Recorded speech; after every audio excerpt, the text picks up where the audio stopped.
vibrant. Oh, yeah. What do you think? Where'd you start? Where they come from? Easier, yeah. We went to a little too long in the tickets. I saw it. I put them up before the show started. Well, I guess the protocol here is that I begin talking while you're reading and that kind of thing. But I heard there was, what's that? I already provided you with the token gift that we did. Thank you so much. Yes. Yeah. On behalf of the These are mine. Oh, those are- Thanks, Barry. Thank you. Now, I heard outside that this is the largest brown bag seminar in the history of the brown bag lunches. Right? Thank you, Barry. Good afternoon. My name is Terry Lowe. This is Tony Canada. We have a firm up in Northampton, and we're concentrating our practice now on ERISA-based disability claims, but also non-ERISA-based disability claims.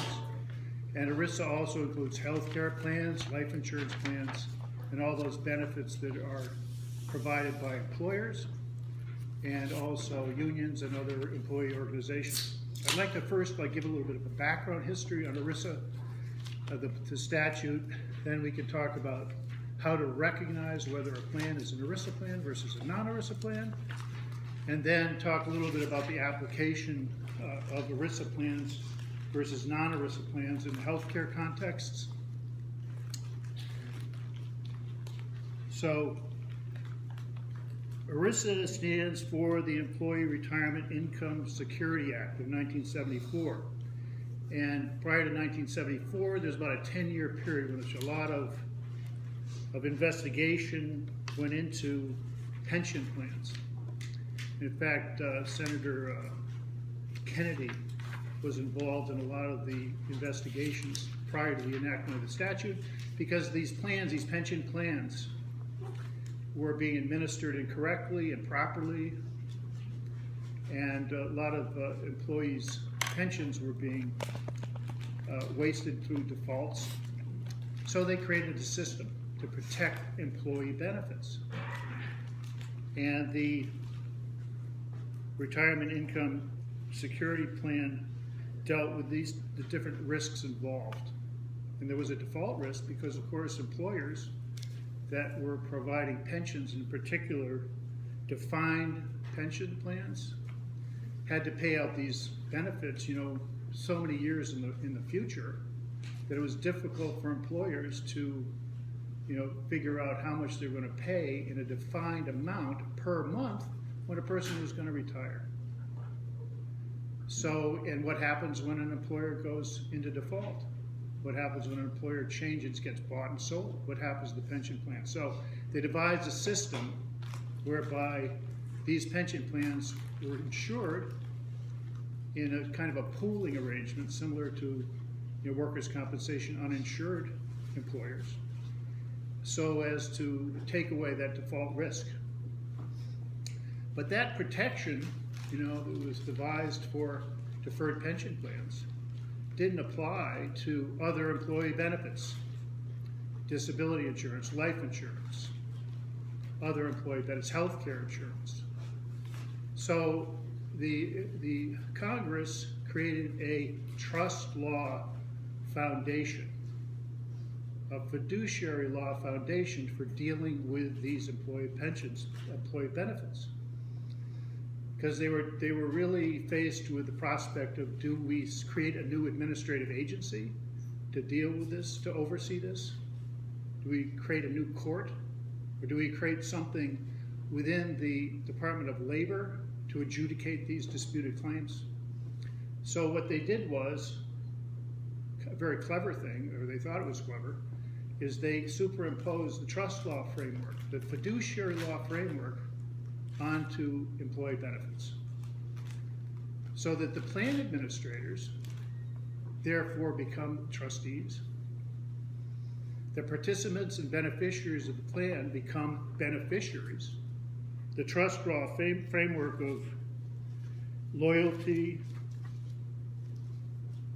prudence, care, skill, was transposed that framework was imposed on the administrators. And since they were developing a trust law tradition and written into the statute, you know, they figured they didn't have to do a lot of the details in terms of how to adjudicate these cases, and that the courts could then fill in the gaps with fiduciary principles, equitable principles. Well, that's not exactly how it turned out, unfortunately. You know, leaving the you know, these gaps, equitable trust law principles, to the federal courts to then, you know, determine what the rights were and the obligations of the administrator. It devolved into a contract-based analysis. What does the plan say? What are the rights of the beneficiary? What are the rights and what are the obligations of the administrators? Because, you know, it's a very different situation, really, a trust relationship between a trustee and a beneficiary and an administrator of a plan and a beneficiary or participant of the plan. You know, in a regular trust law context, as we know, you know, you have a donor and a trustee. Often the donor is the trustee, and it's for the benefit of the beneficiary that the trust is being held. In this context, we have money, benefits, insured benefits that are in the hands of the administrator, who both adjudicates the right to benefits, the eligibility for benefits, interprets the plan documents, and at the same time pays out the claim. So there's a conflict of interest, clear conflict of interest. And, you know, the Congress realized this, but they figured that the equitable principles would take care of the matter, this conflict of interest. So what has developed, in addition to that, how are they going to adjudicate disputes? Well, the Congress put into the act that a plan participant that has been denied a benefit disagrees with the plan administrator as to whether that benefit is due or not, whether that benefit should be paid out because of what occurs in the plan, pursuant to the language of the plan, they could present a civil action in federal district court. So when it came to the courts, what is a civil action? Now you read the federal rules of civil procedure, there's one civil action. And that civil action involves discovery, trials, hearings, and so forth. Well, when the federal judiciary was trying to interpret what they meant by civil action, there was no way that the federal system was going to allow that kind of civil action. I don't see any federal judges in this group, you know, but they're not known for being very liberal. This is a conservative group of people, and so they've devised a system whereby the administrative proceeding, so-called administrative proceeding, by in many cases the insurer, is the process by which claims are adjudicated. And then the civil action to the federal court is a review proceeding. So that you don't get a hearing, you don't get a trial. The federal courts then look at the claim file, basically, to see if the decision was reasonable or not. Whether there was some violation of ERISA regulations, not whether they were right or wrong, but whether or not the decision was reasonable.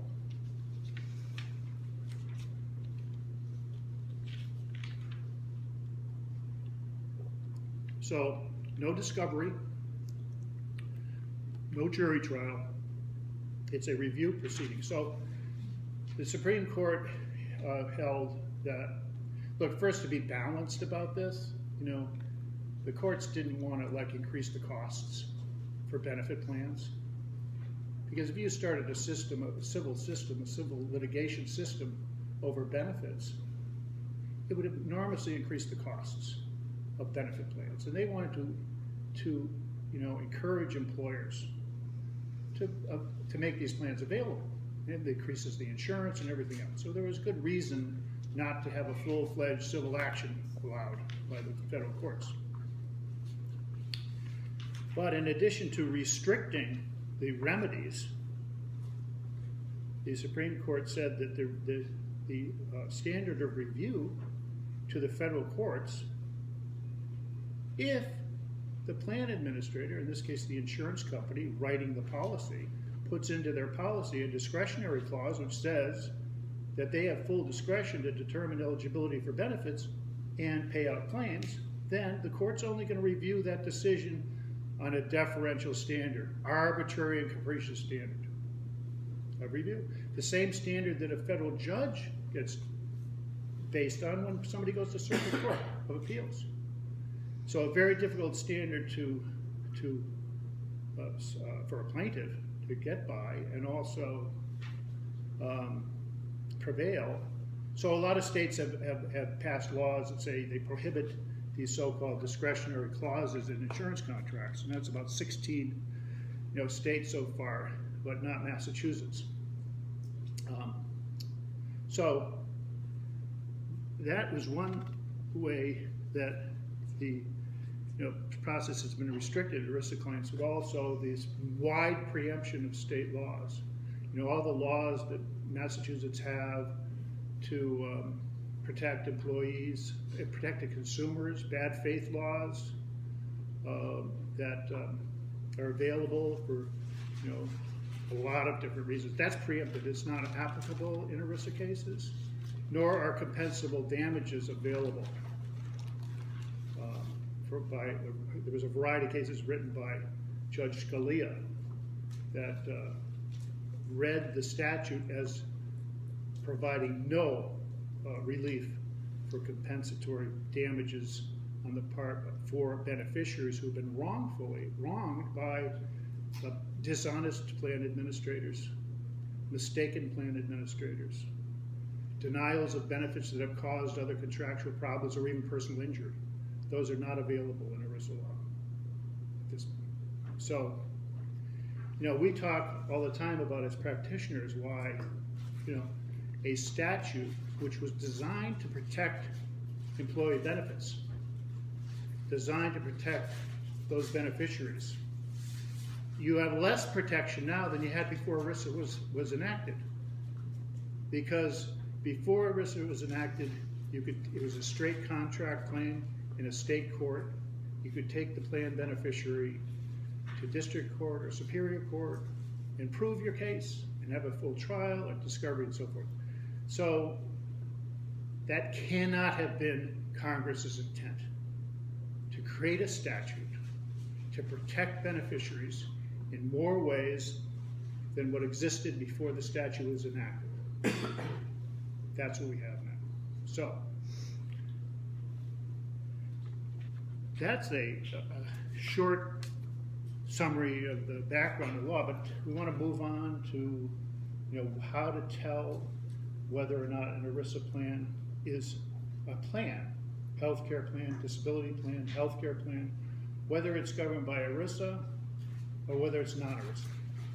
Some pretty straight rules about that and situations. There's exemptions from ERISA, and there's situations where there's gray areas involved in that.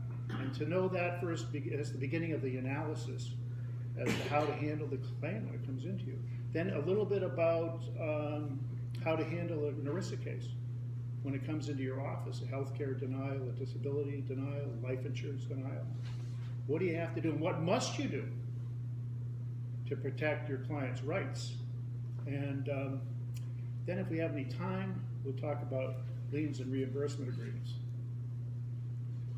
Mr. Kanata? Oh, well, thanks, Terry.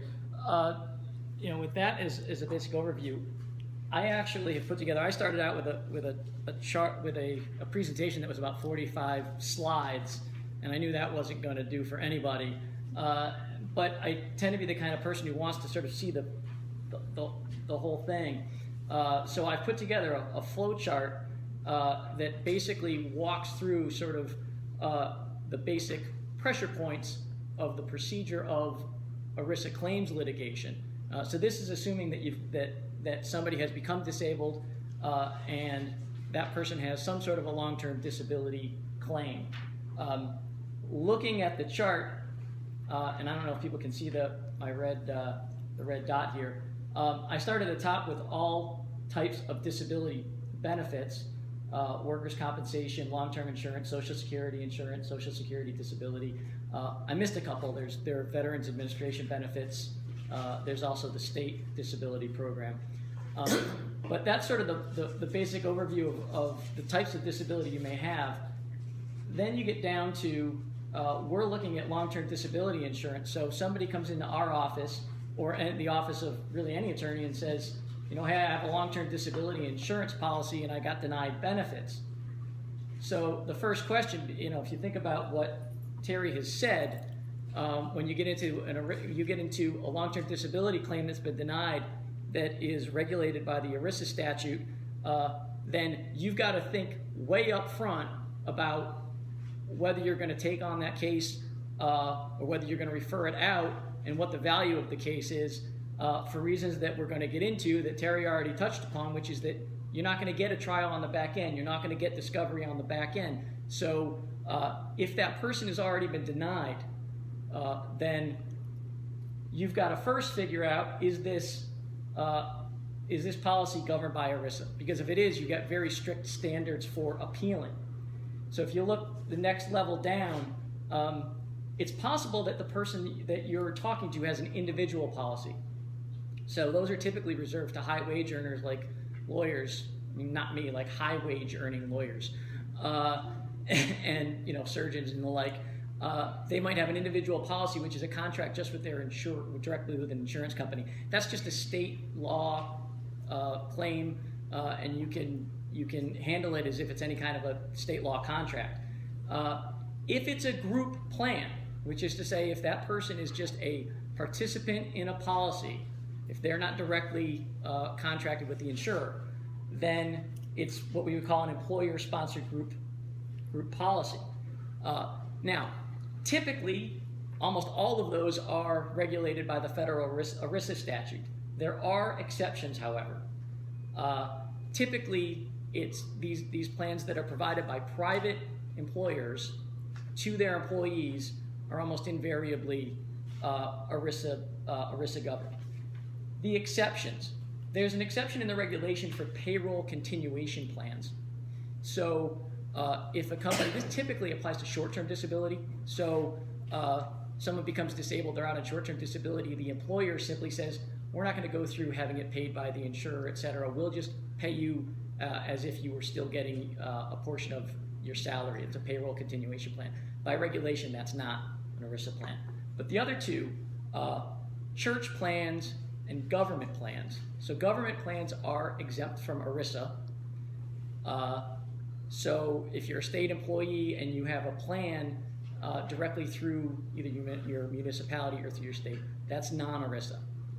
And again, that means it's going to be just basically a state law contract claim. Church plans, obviously, if it's established by a church, then there's a statute. I'm not sure how they managed to get that exception in, but a church plan can include something like we have here, Mercy Hospital and Mercy Healthcare Systems, which is a plan may have been established by the church, but it's certainly maintained and has an affiliation with a church. There's actually a recent Supreme Court case that came down saying that a plan like that is a church plan and is exempt from ERISA. So that's sort of the basic layer of asking that first initial question is somebody comes in your office and they have a plan, they have a disability policy and they've been denied, is it subject to ERISA? I don't know if Terry, you want to say any word or two with respect to, I think we don't really have the time to get into the specific rules and the weeds of whether it's a church plan or a government plan, but you just have to know that right up front. And if it's a private employer, and a group policy, it's in all likelihood an ERISA-based plan. Well, I would say one thing, you can have these organizations of employees like the teachers that buy their policies through the Mass Teachers Association, so those are covered. They may or may not be covered by ERISA, depending on the facts and circumstances, including an analysis of whether the organization is endorsing one insurer. And I know that the Mass Teachers Association is covered by ERISA, even though it doesn't look like a plan.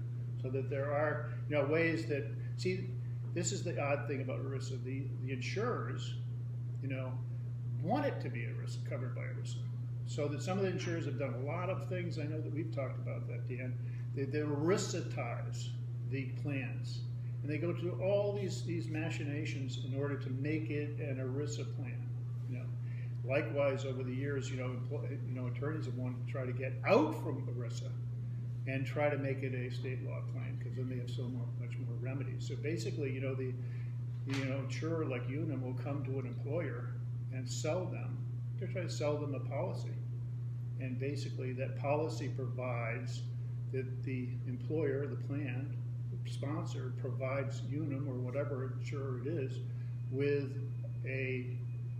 delegates the authority to them to determine the eligibility of the plan, so forth. So, it's a good deal. The employer wants to have a plan in place so he could advertise to the employees or prospective employees. We have these benefits. We have health benefits, we have disability benefits, and so forth.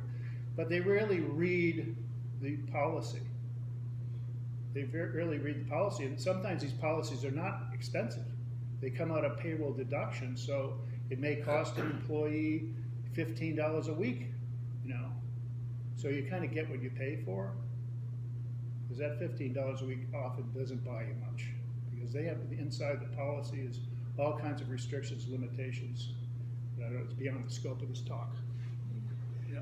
So here's where it gets really interesting: is if somebody comes into your office and they've either been denied, they're going to be in one of three places. They're either haven't applied for their benefits yet, they've applied and been denied benefits, or they have applied, been denied, they've done the appeal themselves, and the denial that they have in front of them is a final denial.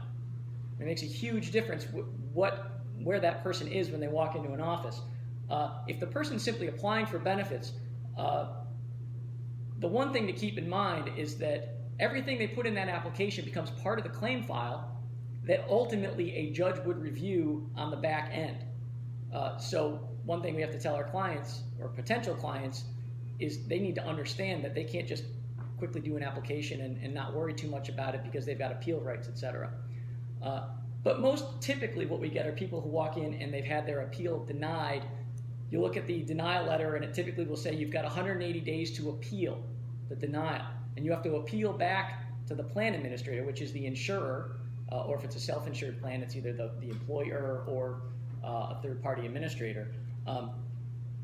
But that 180 days they have to apply is crucial, because if they don't submit a notice of appeal, their claim is within 180 days. Their claim is dead. Their federal rights are gone. It's one of the quirks of the way the ERISA statute was set out. Is it set out so that you have to exhaust your administrative remedies with the insurer before you can go to federal court. One of those remedies is to appeal within 180 days. So if you don't appeal within 180 days, you go to the federal court and the court says, you haven't exhausted your remedies, we don't have jurisdiction. Go back to the administrator, the insurer. You go back to the insurer and they say, you only had 180 days. We're not going to accept an appeal, and you're done. Second, during that 180 days, since you're not going to get a trial at the back end, that time period, we typically, Terry and I take that as basically the trial. That's the time you can submit any information, technically it's not evidence, but documents or other information that can tend to prove your claim. So we'll often take sworn statements from people. We'll get statements from physicians. We've taken sworn statements from physicians. Anything and everything we could do, taking sworn statements from third parties, from fellow employees, sending people for functional capacity evaluations, anything that we can do to pack that claim file with information and documents showing that this person is disabled. Because once you submit your denial, once you submit your appeal, if you then get denied on appeal, that's typically a final denial. At that point, all you can basically do is go to federal court and have a federal court review that claim file. So just to back up, person comes into the office, they could be applying for benefits, they can have just an initial denial in front of them, or they could come into your office and say, oh, I had a denial, I just wrote in a notice that says I appeal, and I just got this final denial. And you look at the final denial, now you got a real problem, because that person in all likelihood is not a lawyer, didn't know to pack the claim file, doesn't know that essentially what's left in the record by the conflicted insurer is in all likelihood not going to be enough to get a judge to overturn that decision. So that's a basic overview of what happens with an ERISA long-term disability claim. Again, if you go to federal court, they certify a record, the judge makes a decision. It can either be remanded, you can get benefits, or they can uphold the denial, in which case you could go to the First Circuit. A couple of other things that we won't get into today, just some restrictions and exclusions in plans. And on the right-hand side, there's a rough way to figure out how to value these plans. And the one thing I'll say about that is, a lot of these times, if you have a low-wage earner who's on Social Security disability, the amount of Social Security disability is subtracted from what the insurer would otherwise owe under the policy. So if you have somebody whose LTD benefit is, say, $2,600 a month is their benefit rate, and they get Social Security and they get $2,400 a month from Social Security, their benefits are only $200 a month. And so if they've only got 5 years of benefits, you can do the math and figure out that claim probably isn't worth pursuing, at least from an attorney's perspective. So one other thing to keep in mind. Terry? Well, any questions? And if you just keep this one sheet of paper, on your desk, you can basically do any ERISA long-term disability claim, no problem. I think that's got everything you'll need. I have a question. You say that Social Security disability benefits only expire after 5 years? No. What I said was, if a long-term disability plan, you would get a monthly benefit until as long as you're still disabled, until the plan says that the benefits stop, which is usually at age 65. But what I was saying is, if somebody only had a potential of 5 years of benefits, let's say the person comes to your office and is 60 years old, and their long-term disability benefit that they got denied is only worth $200 a month. That's what, $2,400 a year times 5 years. I don't do math, but it's what ends up happening is, if a person is a lot older and there's a big offset, the total possible value of their claim, it becomes very small, to the point that it becomes very financially difficult for an attorney to agree to take on a case, or to tell a client that it's worthwhile for that person to pay you to take on an appeal. Yeah, see, all the policies have what's called other income benefits, and the monthly benefit for the plan is usually 50%, or you can buy into a more expensive policy and get 70%. In the plan is a reduction for Social Security disability insurance, reduction for workers' compensation benefits. Some of the plans have exclusions for workers' compensation benefits. Other plans do not. They call it a reduction. And some plans that workers' compensation practitioners should be aware of is a lot of these plans have a minimum benefit, usually $100 a month, even if you're getting workers' compensation benefits. And some of these people could use $100 a month in some situations. But so what Tony's trying to say is that the value of the policy can be determined. Again, a lot of these are not expensive policies, because you reduce a low wage earner's monthly benefit of 50% by their Social Security benefit, it may completely offset the benefit. All right. But what we see often happens is that, oh, by the way, if you didn't get Social Security, they'd cut off your benefits anyways because you're not disabled. But if you get the benefits, they get the offset, and they require you to apply for the Social Security benefits. Want to shift gears? Well, this is a way to shift gears too, because let's say, because you don't get Social Security right away, and Social Security has a 5-month waiting period before benefits kick in. You'll be paid LTD benefits for quite a while, sometimes a year or so, during the same period of time that you're getting the full LTD benefit and getting Social Security. So, or not getting, let's say the situation is you're not getting Social Security, you're waiting for your SSDI benefit to come in. A year and a half goes by, and the LTD carrier's paid you a year and a half of benefits at the full premium without offset. So when your award comes in, the insurer is entitled to an overpayment reimbursement of that entire period of time in which they were receiving the retroactive benefit for Social Security will come in, sometimes a substantial amount of money, and the carrier has the right to be reimbursed that money. If it's in the plan. If the plan provides. If the plan provides, and I've never seen a plan that doesn't provide that, have you? No. Certainly all the plans that are out there now provide that reimbursement provision. So, then the term, as an attorney, if you see that situation, we do see it, there's an analysis that goes through, what do you advise your client to do? Because the LTD carrier cannot come into the Social Security Administration and put a lien or request the Social Security Administration repay them money. There's a law against that, the Social Security law. So what you've got here is a client or a prospective client that's received a retroactive award from Social Security, and you have a LTD carrier that's going to say, I want the money back, all of it back, and they have a right to it back. It's in the policy. So what do you do? And it really depends on a lot of things. How long is that person going to be disabled? How old is that person? What's the value of the retroactive benefit versus if they win and continue to receive LTD benefits after the offset? These plans only last you 65 years old. So there's an analysis that takes place. And look, often what you'll see as it comes to our desk is that the carrier requires the SSDI benefit application.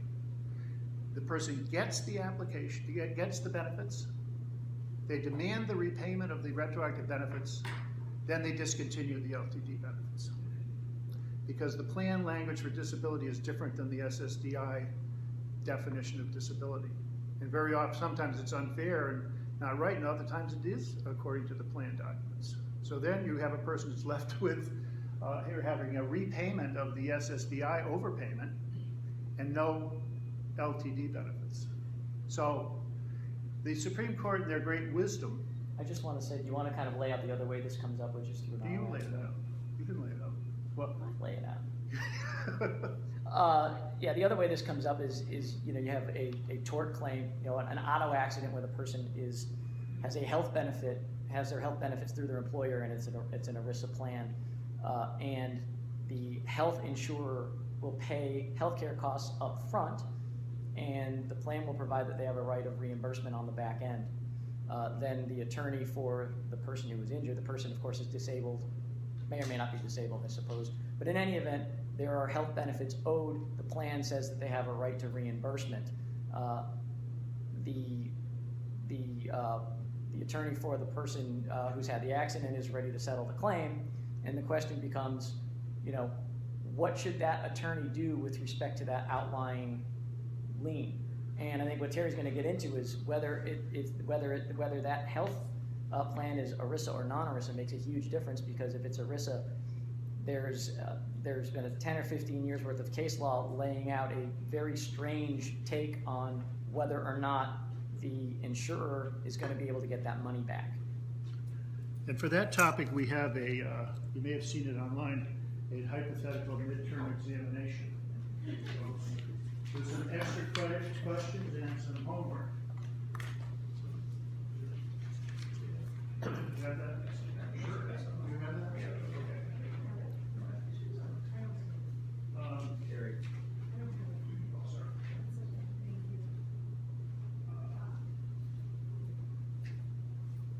Before we get into the the questions. There are probably more questions than answers here, really, but, you know, in that Social Security situation, there's kind of a unique situation, and that is because the person that's getting that overpayment, you know, has gotten the retroactive award from Social Security, and the LTD carrier says they have a right to reimbursement. Well, that money's already gone into that person that usually needs the money. Because, right, it's direct deposit into their checking account, and in most cases, the money gets dissipated, right? So what is the LTD carrier who has a right to be reimbursed that money? What can they do? Well, one thing they can do is stop benefits for future benefits, but in the situation that I just described, future benefits with the offsets is nothing or very small. So a recent Supreme Court case called Montanale, written by Justice Thomas, provides that unless the plan provides that the carrier can attach assets, then there's no remedy for the carrier, the LTD carrier.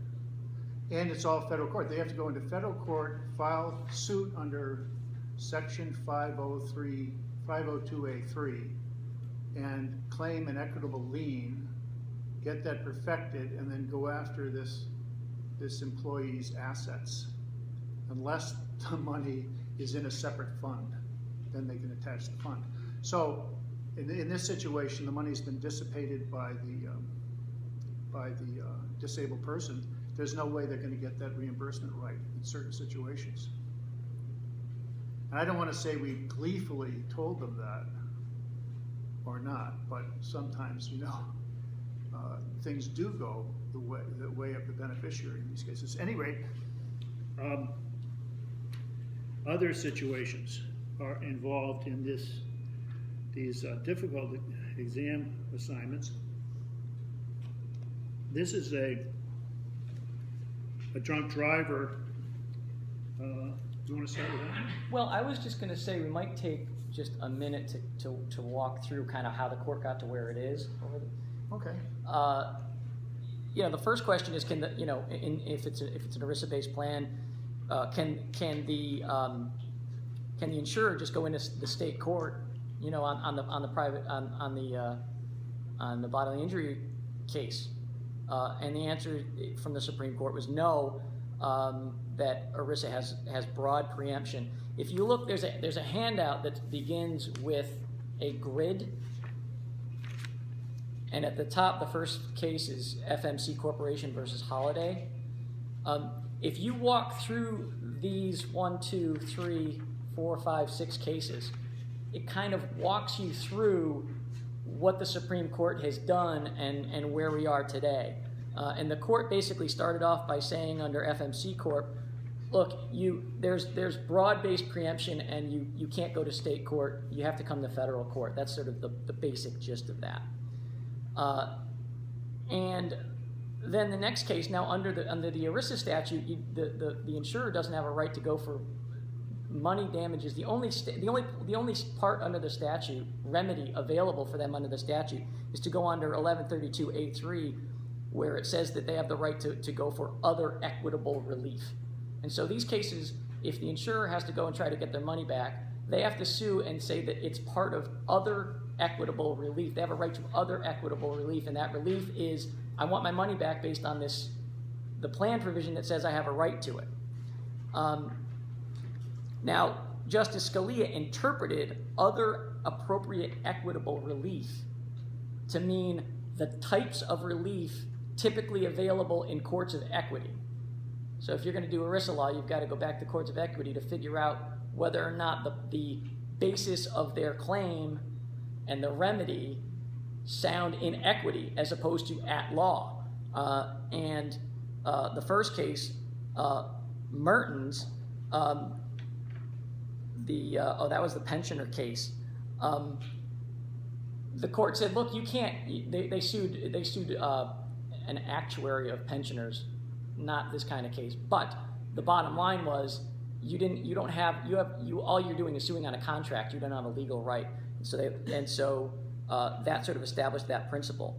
The next case that comes down was a healthcare reimbursement case, and what the court, in that case, the individual didn't get the money directly from the settlement. It went into a trust, and what the court said was, there's no typical relief that allows you to get at that money because you're just suing that person out of their general assets to get those funds. But they don't have those funds. Those funds that you had a right to went into a special trust. So then you get the next case, which is Saraboff, where the person did get their settlement. They took the amount of money that was owed to the healthcare insurer and they put it into a separate account. And what the Supreme Court said was, okay, the plan, we're going to interpret that as an equitable lien by agreement, so the basis of your suit is equitable. And since there's a fund, there's a thing that you can go and get, in the courts of equity, you could do that. Go to a court and say, hey, that guy has my stuff. I want my stuff back. That's sort of typical equity case. And so the court said, so yes, you can get that fund. The next case that comes down the line says, okay, it's the same scenario, except the insurer says, hey, by the way, I want all that money back, but the lawyer for the injured person took their attorney's fees. And now the person's got to actually pay the insurer more than they got back. And what the Supreme Court said basically is, the defense from the perspective of the claimant was, I have equitable defenses to their equitable claim. And the Supreme Court said, no, you don't, because the plan is what governs. And this is what Terry's talking about you have to look at the plan. The plan, the contract in the plan provided for the remedy. That plan trumps equitable defenses. So you can't use equitable defenses even though the insurer is using an equitable basis and is using an equitable claim. The final case that has come down recently in Montanale is the similar scenario. The person gets the money and dissipates the money, or at least it's clear that they've dissipated some of the funds. They put the funds into their general assets and they started spending it. And what the Supreme Court said was, sorry, insurer, there's no longer a thing for you to go and get. In the court of equity, typically you'd have to go and say, hey, that's my stuff, I want it back. But here, there's no stuff. So yeah, the plan provides for an equitable basis for going to court, an equitable lien by agreement, but you don't have an equitable remedy, so you're out of luck. So ironically, a person in the first instance, if you keep the money and you hold on to it and you put it into a separate account, they're going to be able to get the money from you. And the other example, if you spend all that money, wrongly really, the court says, sorry, the insurer can't get the money back. So that's kind of where things stand today, I think, unless you have additions or different thoughts on it. Well, it's a mess. It really is. And the Supreme Court really got into hot water here, right? There's a lot of criticism in the academic circles, in particular Yale professor Lang being done at Yale has all these articles really criticizing the Supreme Court on very sound grounds because of this reasoning that went into their determination that a plan beneficiary cannot receive compensatory damages as an inequity. So they went in, they went back to all this, what is equity, what is law? And it's beyond the scope again here, but if you're interested really in reading about this criticism, Langbein is his name, and he's just brilliant. And he says they're just wrong. He wrote an article called "The Supreme Court Flunks Trusts."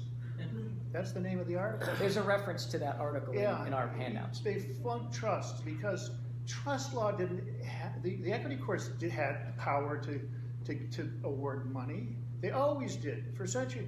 And so Scalia, he just is so bad with Scalia too. He just criticizes him left and right in not in a vicious way, but in a really well-reasoned way. And, you know, again, it becomes a policy argument. What did the Supreme Court? So the message I'm putting out here is that it doesn't make a lot of sense, you know? It doesn't make a lot of Based sense. on that, not the case, if I get a notice of an ERISA lien, and I give the money to the client, based on that, absolved of any culpability? Or can they go after me? Yeah. Because I was on notice, like a medical lien from a hospital provider? No, it's not, it doesn't, they don't need to give you notice of their But I received reimbursement. them, in other cases, I received Right. them quite frequently. Well, what kind of a notice was? Was it Just a that the Massachusetts policy, notice? We have a right to reimbursement on the policy, Right. expecting reimbursement once the case settles. Generally, no, you don't have any liability whatsoever. That's a contract. This is not a governmental agreement like Mass Health or Medicare or Medicaid or anything like that. Medicare, obviously, if you know, you're stuck. The Mass Health lien statute provides if you get notice, you could be, if they follow, perfect that lien, as you know, you could be, but not in ERISA. No, there's a situation where you might be, and that's if you sort of become in the shoes of your client, have a contractual relationship because you promised them a reimbursement or a particular figure like that, you know. But generally speaking, that's between the client, the beneficiary, and the trustee, and you are not liable. Now, if you're advising your client, obviously you're gonna have to say, you have reimbursement rights. They have reimbursement rights. Yeah, that's- And you know, I'm gonna give you the money, but you know, if you want direct me to do that, you know, they could come after you and try to recover it, but you're not liable, no. Gary, we all get notices from, we have to go through the DOR and Medicare, rather Medicaid. We have notices from CMS and Medicare, yeah. And workers' comp, pretty obvious. Is there an obligation on the part of the ERISA plan to notify the payee or his lawyer of an intent to seek that money back? The payee to The notify. injured party, the plaintiff. You mean, is there an obligation for the plan administrator to notify the plan participant of And/or his- the obligation? And/or his or her counsel. Is there a notice obligation before the participant, or more importantly, the lawyer, is obligated to factor that into a settlement? Well, you see, that's a part of the discussion that we're gonna have, and it's complicated.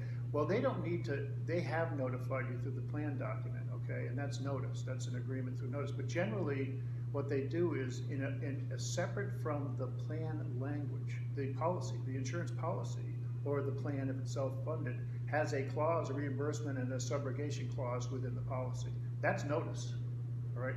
But they do notify I don't know that they know the third party so much. They always do it in Social Security. But at any rate, as a legal matter, they may provide notice, additional notice, and a reimbursement agreement that's outside of the policy. Okay? Here's a reimbursement agreement. We're gonna pay, but we wanna be reimbursed by this third party. That's between the plan administrator, the insurer, the self-funded employer, and the participant. That's their contract between the two of them. The attorney, you know, you may get notice and you really ought to try to resolve that lien, clearly. But if your question is, do they have an obligation to notify the attorney? It doesn't work the same way as Medicare. As you know, in Medicare, all you have to know is that there's a Medicare eligibility, right? Isn't it? Something like that? And as soon as you know there's Medicare eligibility, you have to contact Medicare and go through that Medicare set aside and all that business. From How there, is that clear? If they're under 65, but they're disabled, they still may be eligible for Medicare anyway. Sure, yeah, they may be. You know, Sure. yeah, but it's a different situation. certainly what they have is an incentive to be in touch with you early, because the way the case laws come down is, and there's, in Montanile, the insurer kind of sat on its hands and said, hey, you know, you owe us, we have a right, and informed them of their right, and then didn't do anything about it until 6 months later after the money was gone. And I think that was a fact that worked against the insurer, because if the money is then dissipated, they can't get it back. So an obligation, no, but they certainly have an incentive. Well, that gets back to the first hypothetical question here, I believe, having to do with the question of notice. Before And we Mike- get to that, yeah. can I ask a question on the reimbursement agreement? Yeah. You mentioned, that's sent to the claimant? Well, look, the relationship, the courts even get screwed, they don't understand this relation. How can the insurance company or the plan administrator be a fiduciary and this is a beneficiary? There's supposed to be honesty and transparency here, and it's hard. But that's their beneficiary. They're gonna come to them, and they don't even have to, if you're represented by a lawyer, by the way, they don't feel they have an obligation to recognize the lawyer-client relationship. They'll go right to your client without you. They don't have the same courtesy because again, this is a different relationship. And they'll give you a separate reimbursement agreement in which can be very comprehensive, in which to repay the plan. Now, the question is, what good is that? Well, my question is, what if you don't sign it? What if you do sign it? What if they don't, and they refuse to pay benefits? Well, Probably. you've got to cooperate with them, but I don't think that they can do that on that grounds. It's not a part of the plan. We've had this argument. Look, let's say you don't repay them and you've signed the agreement. What can they do? Can they go to state court and prove it? Where do you start? It's a breach of contract claim. It's preempted. That's no better than what's contained in the plan document, really. And it's not a part of the Arguably, document. it's worse. What's that? Arguably, it's worse because the plan document is interpreted as an equitable lien by agreement, whereas that would probably just be considered a contract. Okay, so it becomes look, it's notice of an obligation. You have a moral obligation, you have a legal obligation to repay or deal with that lien. But I think this is my opinion, that I don't see a case on it, that reimbursement agreement, when you see base state medical center. You sign the agreement, you advise the client about a repayment obligation. Yeah. Then you ignore it. Ignore the agreement. Well, it depends on the situation, I mean, no, you don't ignore it in terms, I would be very careful about, you want to discuss with the lien holder the situation so that you can, in a third-party situation, you want to be able to resolve that problem. And the McCutcheon case, by the way, is important because it provides that, unlike the mass lien statute, but unlike Medicare, there's a reduction under the common fund equitable doctrine for attorney's fees in an ERISA lien for the plaintiff, okay? They have to pay their proportionate share of fees and costs if the plan is silent as to that. And I think, now they're gonna catch up to that because of the Montanil case, and they're gonna start rewriting the language in these plans, but I think you'll find healthcare Right, plans. just to get clear, you can't use equitable defenses as the claimant. But if the plan is silent on that question, then what the Supreme Court says is we can look to the laws of equity to kind of fill in the gaps of the plan. So they kind of brought it in through the back door. Which is another sort of confusing thing that they've done because, and it was a 5-4 decision, but there's case law in this circuit, Harris is the case, where they say that you can't do that, okay? It's actually preempted. It's Harris versus Harvard Pilgrim, in which it was a district court case. They found that the common fund doctrine applicable to attorney's fees reduction was allowed, but then they were reversed on appeal by the First Circuit, saying no, we're not going to read the common fund doctrine as to attorney's fees into the statute. That was back in 2013. That's abrogated now by the Supreme Court. So if you're looking at the case law in First Circuit, that's been abrogated.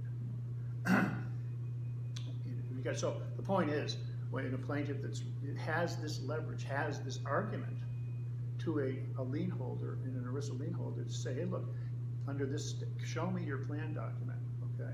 I want to read the language of that, and they have a duty to send the plan document to the claimant, the participant, under penalty of $110 a day or something like this if they don't do it, which they don't enforce that, that's another issue. And then, if that's not in the document, then, hey, you've got to pay your proportionate share of attorney's fees and costs. Listen, there's other arguments you can make in these situations, Are most employer-based health plans covered by ERISA in your experience? Well, most employer-based health plans are, covered by ERISA.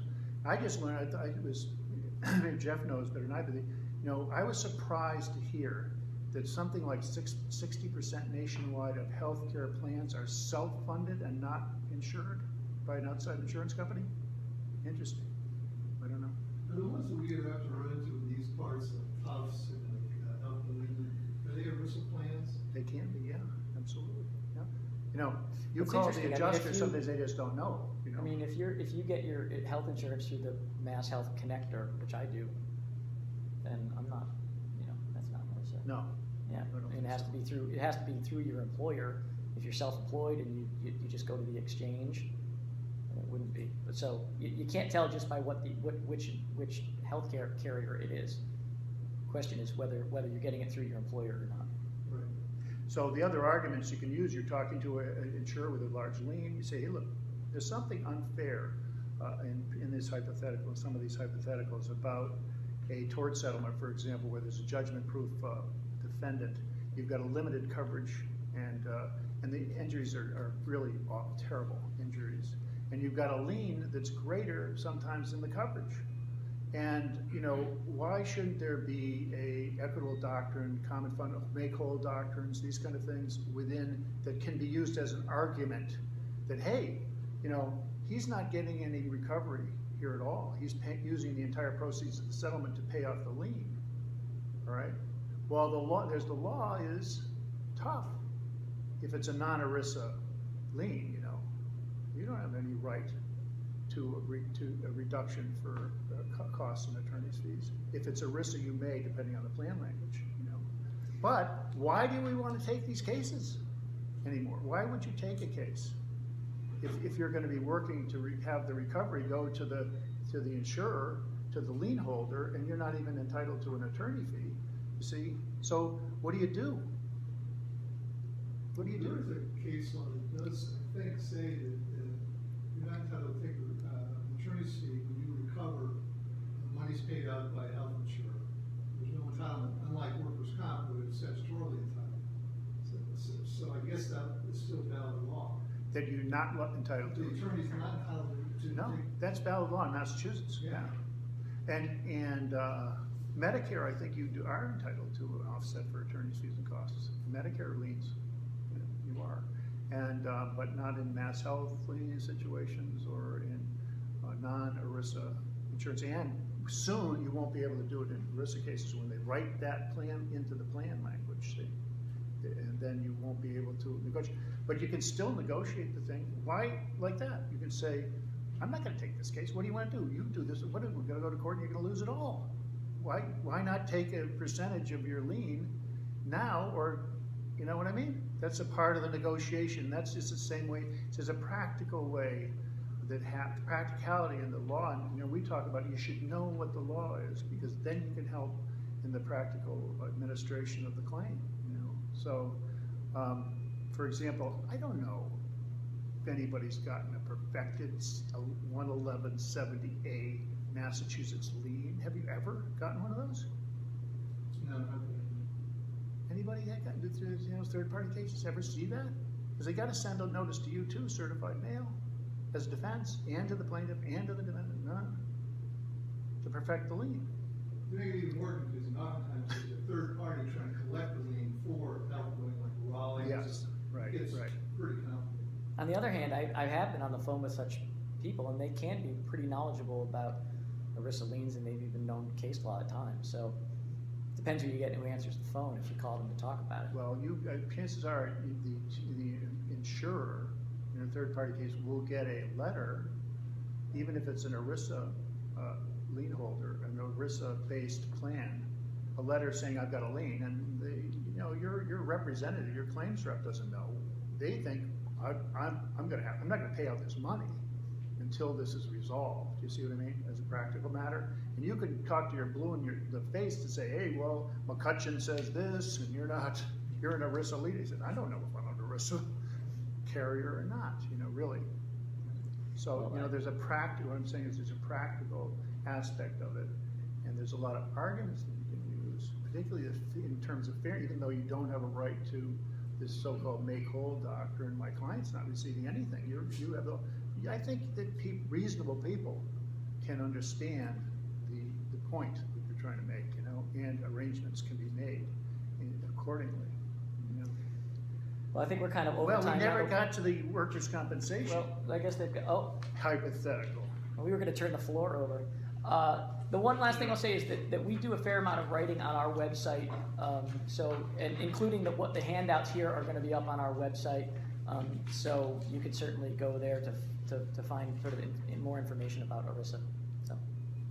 Did you think, I just want to open this up, because we have two very distinguished judges here today, who know all about this stuff and have given seminars. Don't hide your head, you know. Oh, you're reading the thing. This 46A recovery, that's a lien. Is that preempted by ERISA? Good question. I thought it was, because I don't know either what. I actually had one about 4 years ago. Yeah, And I don't know whether I got it right or not, they didn't take it up, and they ended up resolving the thing. The particular plan, yeah.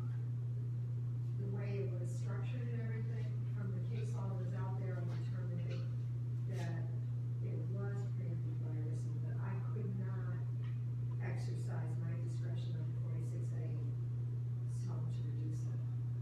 That wasn't a California case. I know there's a California case out there having to do, no. I know it's a Massachusetts case, but involving some kind of a California Totally law. local, Yeah.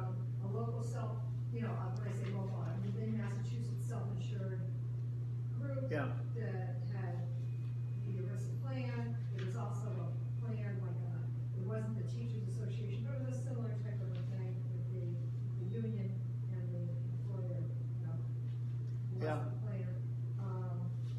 In that particular case, that's what I determined. Whether I was wrong or right, I'll never know. You determined it was preempted. I determined I had no Yeah. authority Yeah. to tell Yeah. the lien holder Yeah. that they had to take a reduced lien.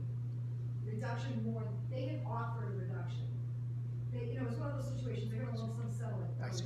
It wasn't a third party claim, it was a lump sum settle workers' comp claim where the employee had been paid substantial benefits while being out pending the resolution of the comp claim.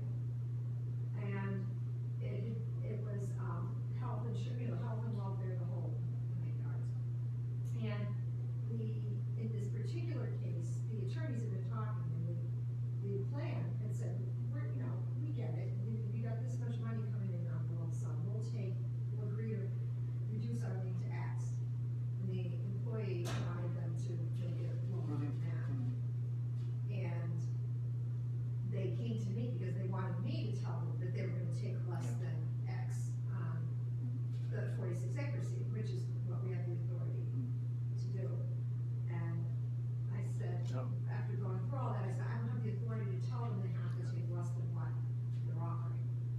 Well, for what it's worth, I think you were right, after my analysis, for whatever that was worth.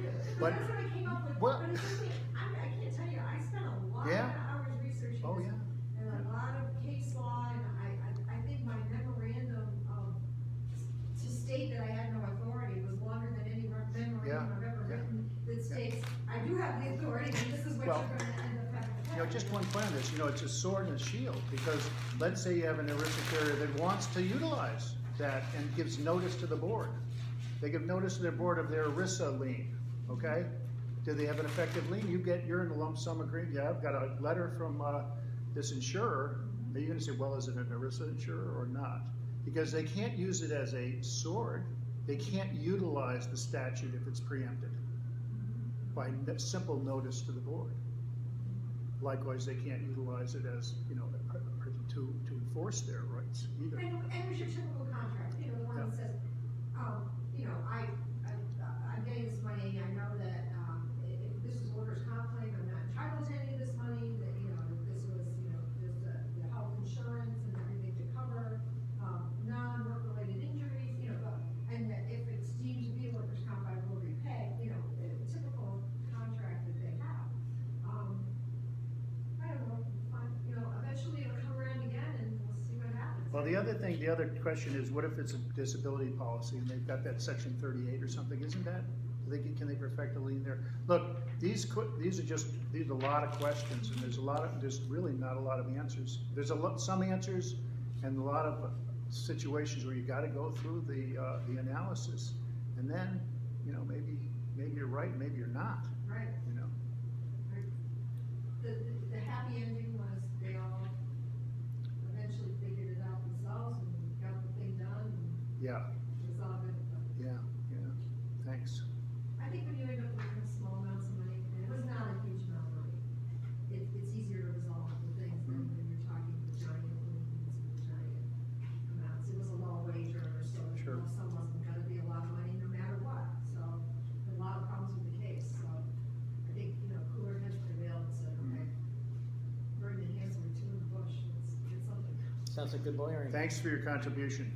Yeah, thank you. There may be a two, should we have ERISA liens and reimbursements two? Thanks, Terry. Thank you. Yeah.